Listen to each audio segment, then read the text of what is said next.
from our perspective, those are starting points for negotiations, and we want to engage Israel in negotiations, in real negotiations, not in a process of negotiations, a process that will take years. I see that my time is up. As I said, this issue is so complicated. I cannot really sum it up in 5 minutes, and I think I will leave it all to the question and answer. Thank you very much. Of course, I'm going to be presenting to you very quickly in 5 minutes the Palestinian perspective, which is very difficult to summarize, but I will try to do my best.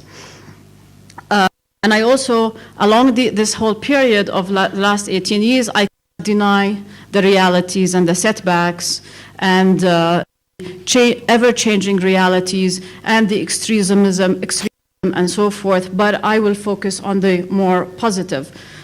From Palestinian perspective, what is it that we are really after? We are after, and we want our freedom, we want an end to the occupation, we want to become a member of the international global community, and we want to conduct sovereign relations with third parties.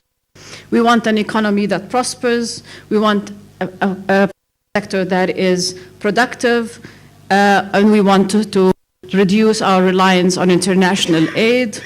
And on a personal note, I want my West Bank friends to visit in Jerusalem. I'm a Jerusalem resident, and I live not too far from here. I commute to my office in Ramallah on a daily basis, so I cross checkpoints, and I want to be able also to visit my family in the Gaza Strip. I have family there that I haven't seen for years. So we want normal things. And of course, during this panel, we'll be asking hard questions, and and there are tough questions to be answered there on both sides. How do we see it from an Israeli perspective in terms of the negotiations? When I look and examine the last 18 years, I feel that Israel does not have a sense of urgency associated with finding a two-state solution or reaching a two-state solution. That sense of urgency has not been there across successive Israeli governments.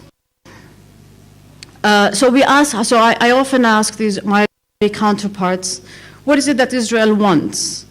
Do they want to live in peace with their Palestinian neighbor and take benefit of the entire region? When peace is achieved with the Palestinians, there will be peace with its Arab neighbors as well?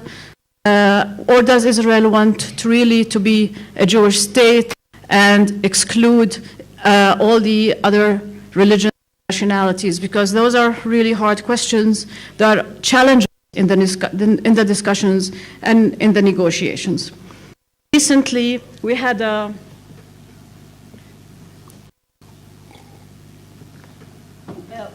leak of our the so-called Palestinian papers. I don't know how many of you looked at them.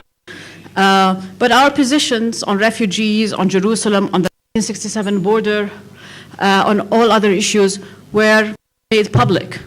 And from our perspective, those are starting points for negotiations. And we want to engage Israel in negotiations, in real negotiations, not in a process of negotiations, a process that will take years. I see that my time is up. As I said, this issue is so complicated. I cannot really sum it up in 5 minutes, and I think I will leave it all to the question and answer. Thank you very much.